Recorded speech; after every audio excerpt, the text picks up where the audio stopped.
Continuaremos con el tema de estructura atómica y en este segundo módulo repasaremos los diversos modelos atómicos que se fueron desarrollando, qué importancia tuvieron y con qué contribuyeron al modelo atómico actual. Repasaremos también el modelo cuántico, qué es, qué utilidad tiene, así como los números cuánticos para poder desarrollarlo. ¿Qué son los números cuánticos? ¿Cómo los podemos determinar? ¿Y qué utilidad tienen en el modelo cuántico? Demócrito, un filósofo griego, fue el primero en proponer la existencia del átomo. Él un día pensó que todas las cosas que nos rodean, todo lo que llamamos materia, está compuesta por partículas muy pequeñas. Por ejemplo, él imaginaba que una manzana podría ser dividida por la mitad, obteniendo así la mitad de la manzana. Esta a su vez podría ser dividida por la mitad una vez más, obteniendo una cuarta parte del total. Y esta a su vez nuevamente ser dividida por la mitad, obteniendo una octava parte del total. Si nosotros continuamos dividiendo la mitad del resultante por la mitad nuevamente, esto no lo podríamos realizar de manera infinita, sino que llegaríamos en un momento a la partícula más pequeña de la cual está compuesta esta manzana. Y a esta partícula, cuya unión forma a todo lo que nos rodea, Demócrito la bautizó con el nombre de átomo. Y es que átomo quiere decir indivisible. Demócrito pensaba entonces que todo lo que nos rodea está formado por diferentes tipos de átomos.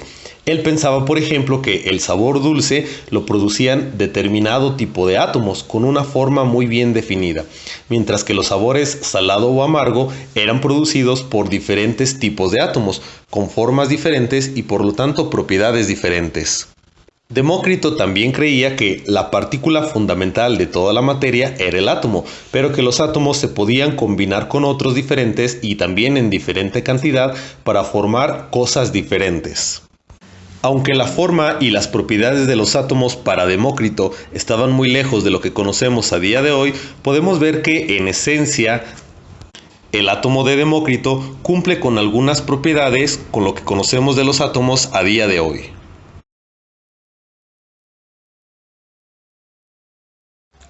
Sin embargo, aunque Demócrito se acercó mucho a elucidar la naturaleza del átomo, sus avances quedaron olvidados, porque era un filósofo al que no le gustaba dar a conocer sus pensamientos.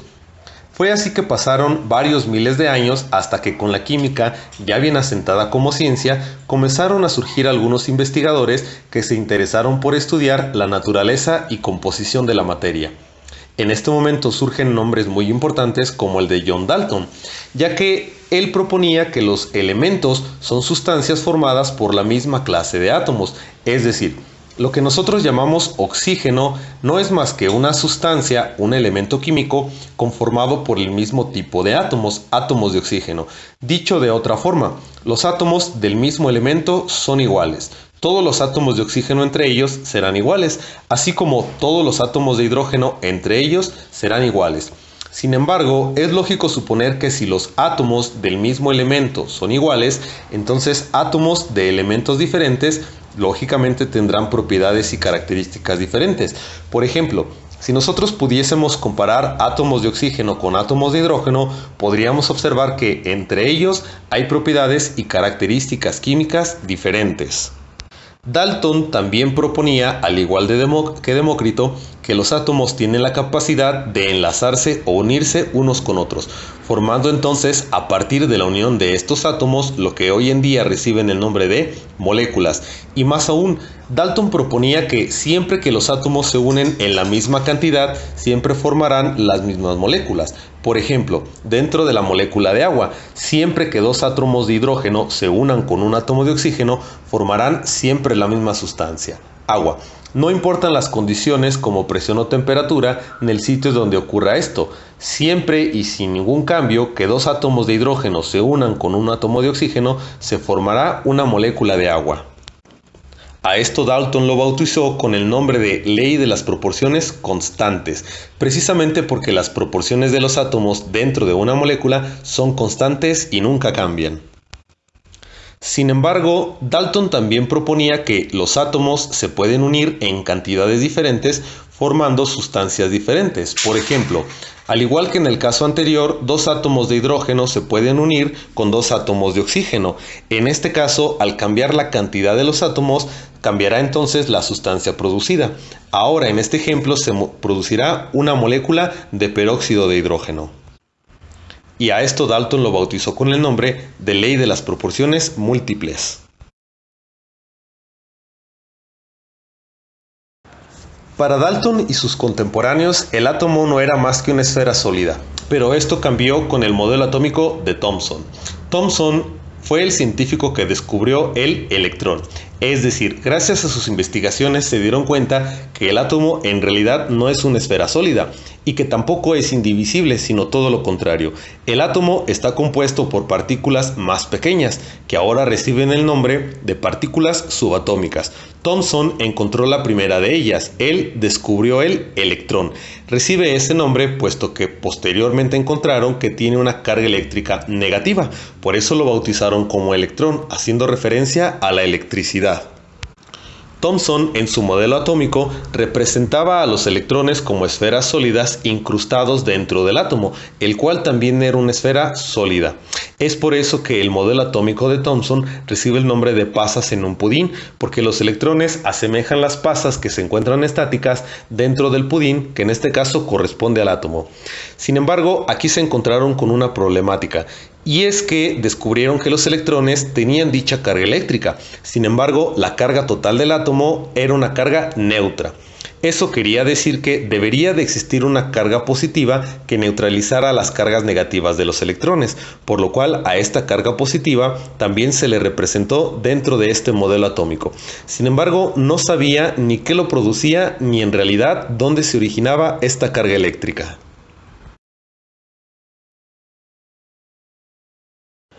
La problemática anterior fue resuelta por Rutherford, ya que este científico es el responsable del descubrimiento del protón, el cual se representa con una P superíndice más, precisamente haciendo énfasis en la carga eléctrica positiva que posee. No solamente descubrió el protón, sino que también encontró que la mayor parte del volumen que ocupa un átomo no es más que espacio vacío, concentrándose la gran mayoría de la masa en su centro.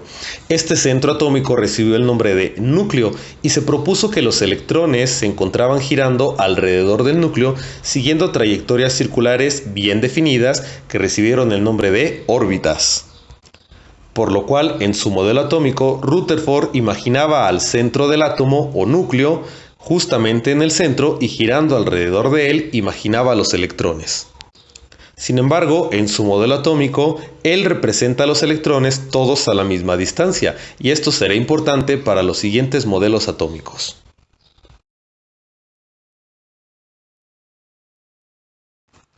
Posteriormente llegó el modelo atómico de Bohr. El modelo atómico de Bohr es muy importante, ya que aunque él no descubrió ninguna partícula subatómica, en su modelo sí se hacen muchas descripciones respecto al carácter descriptivo y energético del átomo.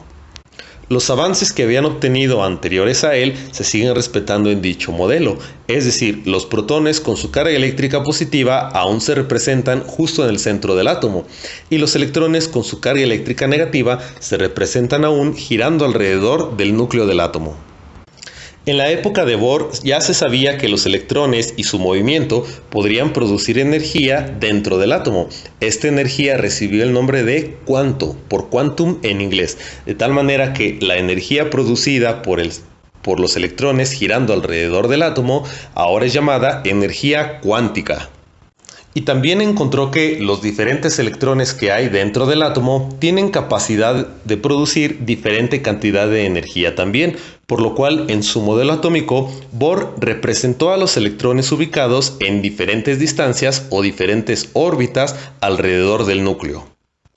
Y él encontró que entre más pequeña sea la órbita o entre más cercana sea al núcleo, el electrón produce menos energía. Y caso contrario, entre mayor sea la órbita o más alejado se encuentre el electrón del núcleo, mayor será la energía que éste produce.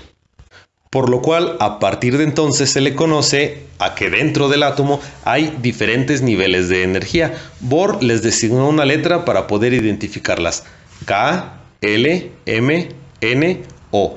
P y Q, 7 letras para 7 órbitas diferentes o 7 niveles energéticos diferentes.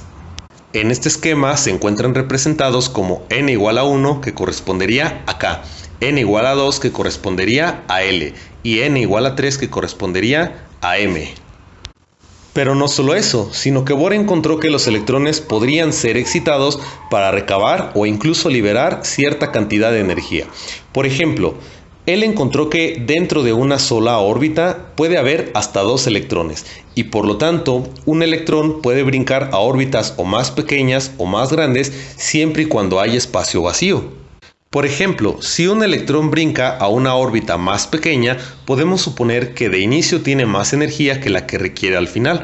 Por lo tanto, si esto ocurriera, el átomo tendría que liberar energía, ya que esta energía es excedente para el electrón. Caso contrario, si el electrón brinca a una órbita más grande, al final requeriría más energía de la que tiene en un inicio. Por lo tanto, para que este fenómeno pueda ocurrir, el átomo tiene que absorber energía, ya que al realizarlo, esta energía absorbida pasaría al electrón, el cual quedaría excitado y al tener más energía puede brincar a una órbita de mayor tamaño. Por lo cual, de manera breve, podemos resumir que entre mayor sea la órbita, mayor será la energía que poseen los electrones que se encuentran ahí.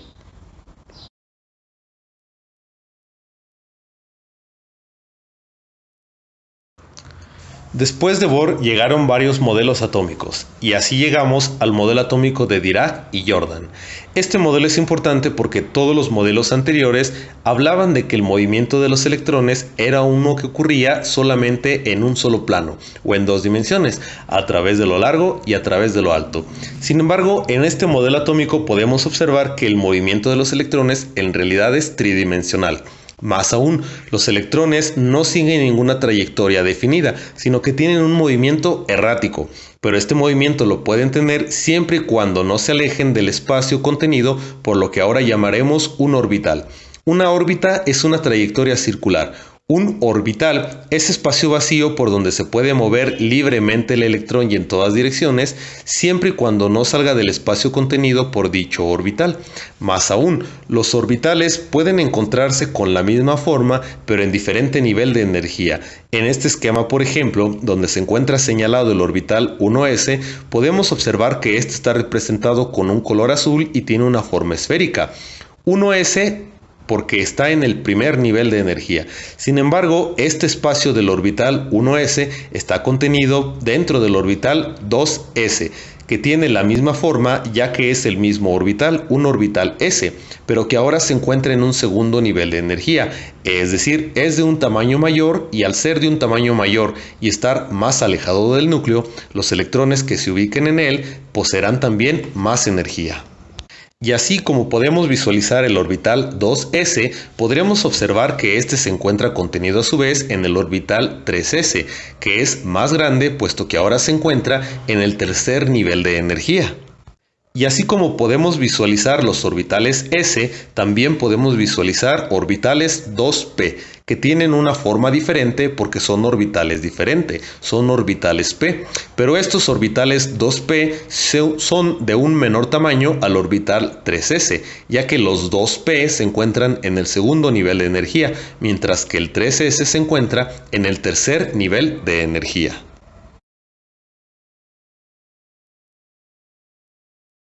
Y así llegamos entonces al modelo cuántico, que es el modelo atómico actual. Hay que mencionar que el modelo cuántico no es una representación esquemática como todos los modelos anteriores, es decir, no es una figura que nosotros podemos ver e interpretar, sino más bien el modelo cuántico se realiza a través de la interpretación de 4 valores o 4 números que reciben el nombre de números cuánticos. Si nosotros conocemos los 4 números cuánticos para un electrón dentro de un átomo, podemos conocer la posición exacta de dicho electrón dentro de dicho átomo. Es decir, los números cuánticos son 4 valores que pertenecen a cada uno de los electrones dentro de un átomo determinado. La importancia radica no en conocer la forma del átomo, sino en saber interpretar qué es lo que nos dice cada uno de estos números cuánticos.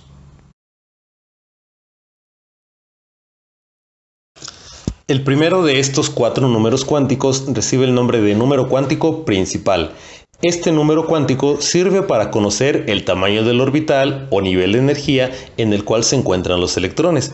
A día de hoy conocemos átomos que tienen 7 niveles de energía o 7 tamaños de orbitales diferentes, y estos simplemente se designan con un número. N igual a 1, por ejemplo, nos indica que los electrones se encuentran en el primer nivel de energía.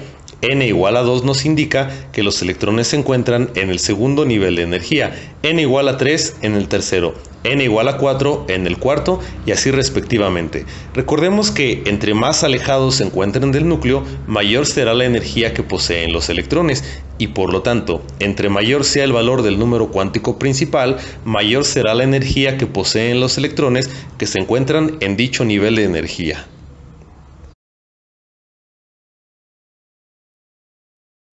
El siguiente número cuántico se representa con la letra L y se llama número cuántico secundario o azimutal. Este número cuántico sirve para conocer la forma que contiene un orbital. En la teoría nos dicen que el número cuántico secundario puede tomar como valores números naturales enteros desde 0, 1, 2, 3 hasta n-1, aunque en realidad a día de hoy solo se conocen 4 formas de orbitales diferentes y por lo tanto a día de hoy L solamente puede tomar en realidad 4 valores, L igual a 0, 1, 2 y 3. Para poder identificarlos y evitar confusiones con el número cuántico principal, a cada valor de L se le designó una letra. Cuando L vale 0, por ejemplo, recibe el nombre de S. Cuando L vale 1, recibe el nombre de P. Cuando L vale 2, de D, y cuando L vale 3, F. Aunado a esto, podemos visualizar en esta imagen que cada uno de los valores de L, como lo comentamos con anterioridad, nos representa una forma de orbital diferente. Cuando L vale 0, por ejemplo, tiene una forma de una esfera. Cuando L vale 1, la forma que adquiere es como la de dos óvalos que se encuentran unidos justo en uno de sus extremos.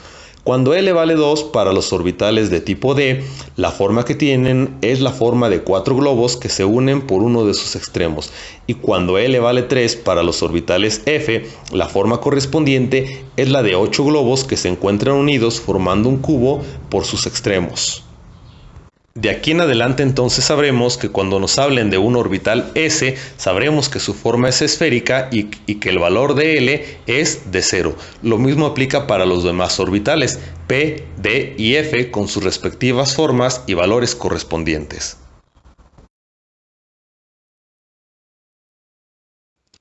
El número cuántico magnético recibe ese nombre porque fue determinado a partir de campos magnéticos. Recordemos que el electrón tiene una carga eléctrica negativa y esta carga se ve fácilmente detectada e influenciada por campos magnéticos.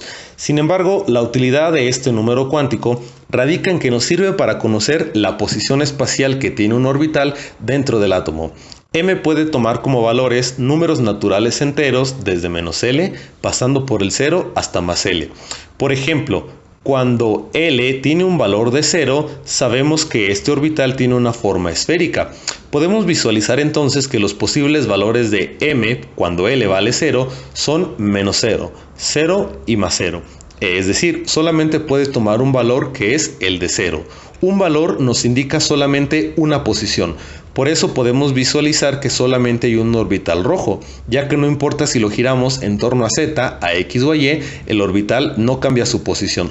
Sin embargo, cuando L vale 1, que corresponde a los orbitales amarillos y naranjas, los valores posibles de M son -1, 0 y +1. 3 valores que nos indican 3 posiciones diferentes. Como podemos visualizar en la imagen, estos 3 valores nos indican cada una de estas 3 posiciones. Cuando los orbitales L se encuentran orientados en torno al eje X, orientados al eje Z u orientados al eje Y, ya que cada uno de ellos es una posición diferente y un valor diferente. Cuando L vale 2, los posibles valores de M son -2, -1, 0, +1 y +2. 5 valores de M que nos indican 5 posiciones diferentes. Y finalmente, cuando L vale 3, los posibles valores de M son -3, -2, -1, 0, +1, +2 y +3. 7 valores que nos indican 7 posiciones diferentes. Nosotros podemos asociar esto con el hecho de que dentro de cada orbital o ahora dentro de cada posición puede haber hasta 2 electrones diferentes. Por lo tanto, cuando L vale 0 es llamado orbital S, donde solamente hay una posición y por lo tanto 2 electrones. Cuando L vale 1 recibe el nombre de orbital P y tiene 3 posiciones. 3 posiciones por 2 electrones, 6 electrones en total dentro de un orbital P. Cuando L vale 2 recibe el nombre de orbital D, con 5 posiciones por 2 electrones en cada una, dando un total de 10 electrones.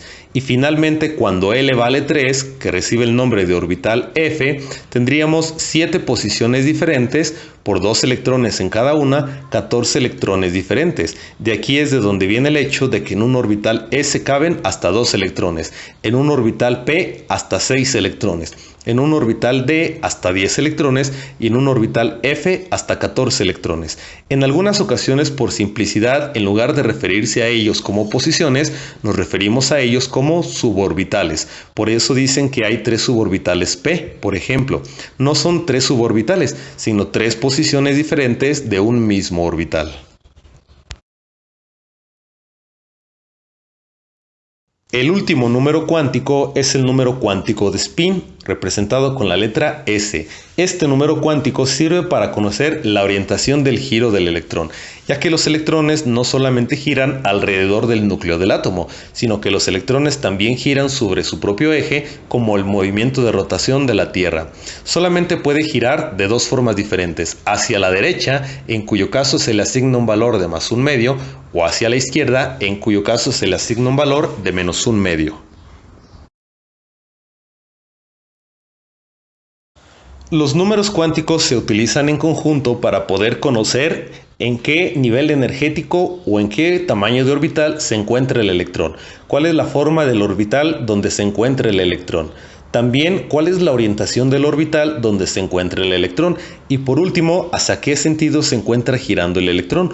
Por lo tanto, si yo puedo conocer los 4 números cuánticos para un electrón dentro de un átomo, yo puedo determinar su posición. Es por esto que la configuración electrónica es el orden de llenado de los orbitales de un átomo con sus respectivos electrones. A partir de la configuración electrónica, nosotros podemos tomar y saber los números cuánticos para cada uno de los electrones de cada uno de los átomos dentro del átomo.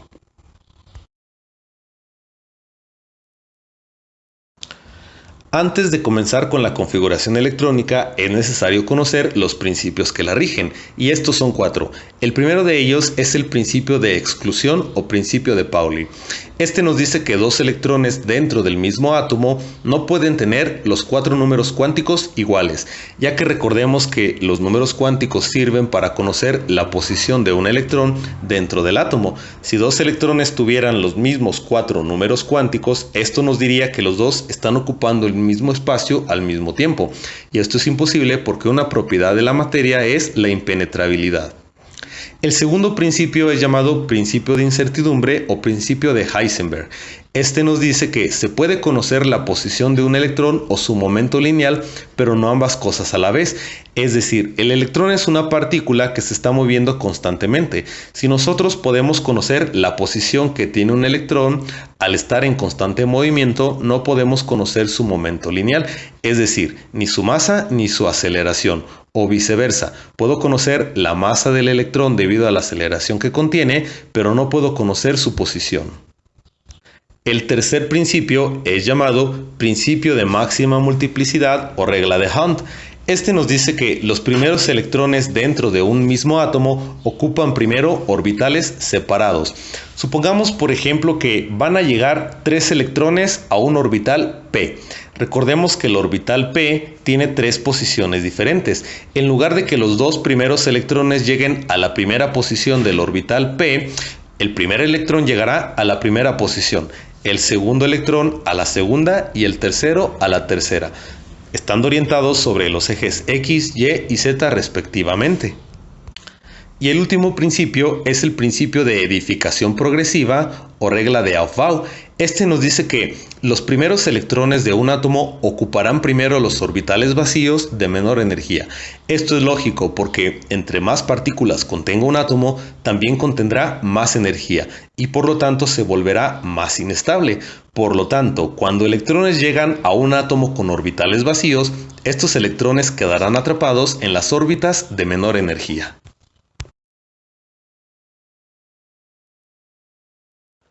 Para poder realizar la configuración electrónica es imprescindible saber realizar o conocer el diagrama de Aufbau.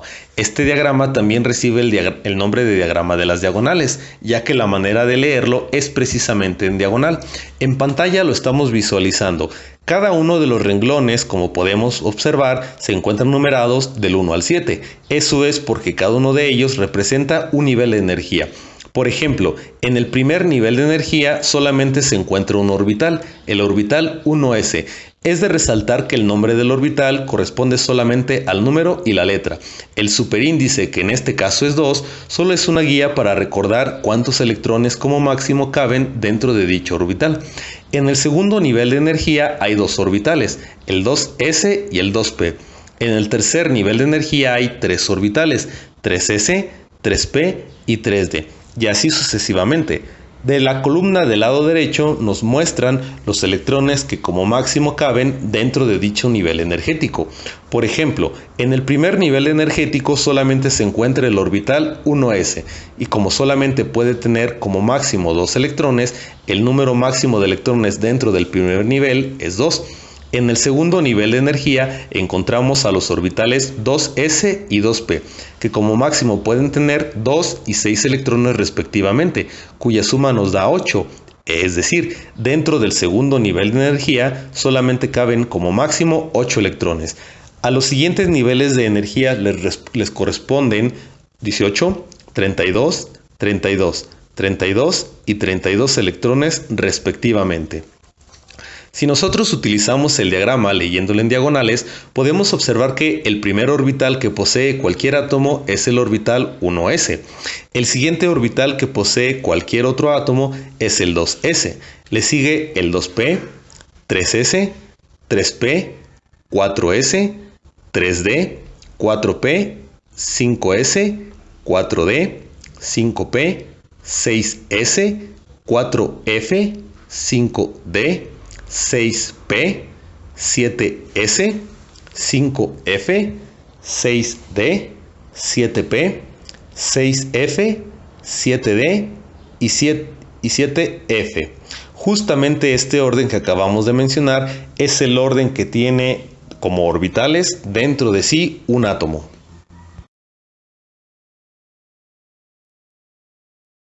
Así llegamos entonces a los ejercicios de configuración electrónica.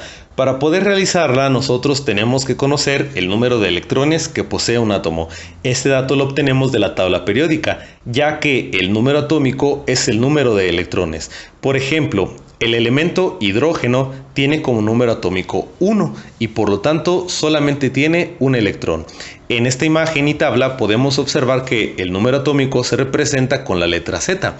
Como el hidrógeno solamente tiene un electrón, ese único electrón tiene que ser distribuido en los orbitales correspondientes. Sabemos que el primer orbital que va a tener cualquier átomo de la tabla periódica es el orbital 1s, que como máximo puede tener 2 electrones. Sin embargo, el hidrógeno solamente posee un electrón. Por lo tanto, ese electrón se posicionará en el primer orbital 1s, quedando entonces su configuración electrónica 1s1. Pasamos al litio, que como número atómico tiene 3, es decir, 3 electrones. Como tiene 3 electrones, 2 de ellos llegarán al primer orbital, el orbital 1s, que puede tener 2. Sin embargo, poseemos 3 electrones. Por lo tanto, 2 llegarán al orbital 1s y sobra un electrón. Ese electrón tendrá que ser distribuido en el siguiente orbital, que es el orbital 2s, ahora quedando este con un solo electrón. De tal manera que la configuración electrónica de litio es 1s2, 2s1. En este momento debemos de notar que la suma de los electrones que hay dentro de cada orbital debe de dar como resultado el número atómico del elemento. Por ejemplo, Para el caso del oxígeno, este posee 8 electrones, de tal manera que su configuración electrónica quedaría 1s2 con 2 electrones. 8 menos 2 quedan 6 electrones. De estos, 2 pasarán al siguiente orbital, el 2s, quedando entonces 2s2. Llevamos 4 de 8. Hay que distribuir esos 4 electrones restantes en el siguiente orbital, que es el 2p. El 2p como máximo puede tener 6 electrones, sin embargo solamente restan 4 electrones, por lo tanto el orbital 2p en el oxígeno quedaría representado como 2p4.